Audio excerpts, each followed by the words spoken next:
K9 വജ്ര പോലെയുള്ള സ്വയം ഓടിക്കുന്ന ഹോവിറ്റ്സർ ഉൾപ്പെടെയുള്ള ആർമഡ് ഫൈറ്റിംഗ് വെഹിക്കിളുകൾക്കും പീരങ്കി സംവിധാനങ്ങളിലും പവർ മാനേജ്മെന്റ് വിപ്ലവം സൃഷ്ടിക്കാൻ വേണ്ടി ഒരു തദ്ദേശീയ സാങ്കേതിക വിദ്യ വികസിപ്പിച്ചെടുത്തിരിക്കുകയാണ് ഇപ്പോൾ ഇന്ത്യ. ആർടെക് സോളോണിക്സ് ലിമിറ്റഡും ഇന്ത്യൻ ആർമിയുടെ സുദർശൻ ചക്ര കോർപ്സ്, IIT മുംബൈ എന്നിവയുടെ പങ്കാളിത്തത്തോടെയാണ് ഈ തകർപ്പൻ കണ്ടുപിടുത്തം വികസിപ്പിച്ചെടുത്തിരിക്കുന്നത്. പ്രധാന എഞ്ചിൻ പ്രവർത്തിക്കേണ്ട ആവശ്യമില്ലാതെ തന്നെ സൈനിക വാഹനങ്ങൾക്കും പീരങ്കി സംവിധാനങ്ങൾക്കും നിയന്ത്രിത DC പവർ നൽകാനുള്ള സാങ്കേതിക വിദ്യയാണിത്. ഈ സാങ്കേതിക വിദ്യയാണ് അഡാപ്റ്റീവ് ആൾട്ടർനേറ്റീവ് പവർ മൊഡ്യൂൾ അഥവാ AAPM.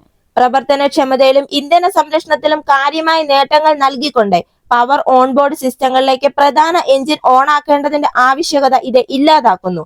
ഇന്ത്യൻ ആർമിയുടെ ആയുധപ്പുരയിലെ പ്രധാന ആസ്തിയായ K9 വജ്ര ഉൾപ്പെടെയുള്ള വിപുലമായ കവചിത വാഹനങ്ങളോടും പീരങ്കി പ്ലാറ്റ്ഫോമുകളോടും പൊരുത്തപ്പെടുത്തുന്ന സാങ്കേതിക വിദ്യയാണ് AAPM. വെല്ലുവിളി നിറഞ്ഞ അന്തരീക്ഷങ്ങളിലെ അത്യാവശ്യ ഘടകങ്ങളാണ് ഇന്ധനക്ഷമതയും ഉപകരണങ്ങളുടെ വിശ്വാസ്യതയും. ഈ രണ്ട് പ്രവർത്തനങ്ങൾക്ക് അത്യധികം പ്രയോജനം നൽകുന്ന ഒരു സാങ്കേതിക വിദ്യയാണ് AAPM.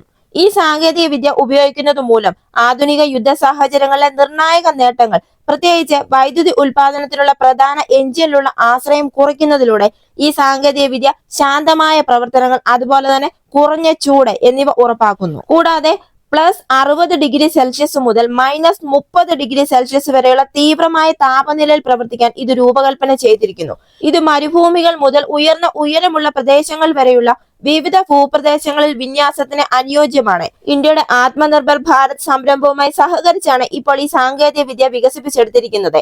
കവചിത വാഹന പവർ മാനേജ്മെന്റിൽ ഒരു മാറ്റം വരുത്താൻ ഈ AAPM ഒരുങ്ങുകയാണിപ്പോൾ. ഇതിന്റെ വ്യാപകമായ ഉപയോഗം ഇന്ത്യൻ സൈന്യത്തിന്റെ പ്രവർത്തനക്ഷമത വർദ്ധിപ്പിക്കുമെന്നും ഇന്ധനം, അറ്റകുറ്റപ്പണികൾ എന്നിവയുമായി ബന്ധപ്പെട്ട ചെലവുകൾ കുറയ്ക്കുകയും അതുപോലെ തന്നെ ആത്യന്തികമായി കൂടുതൽ സുസ്ഥിരവും കഴിവുള്ളതുമായ പോരാട്ട സേനയ്ക്ക് സംഭാവന നൽകും എന്നുമാണ് പ്രതീക്ഷിക്കുന്നത്. ഈ വീഡിയോ നിങ്ങൾക്ക് ഇഷ്ടമായെങ്കിൽ മറക്കാതെ തന്നെ ഈ ചാനൽ ഒന്ന് സബ്സ്ക്രൈബ് ചെയ്യുക, ഒരു ലൈക്ക് തരിക. അടുത്ത വീഡിയോയുമായി വീണ്ടും കാണാം.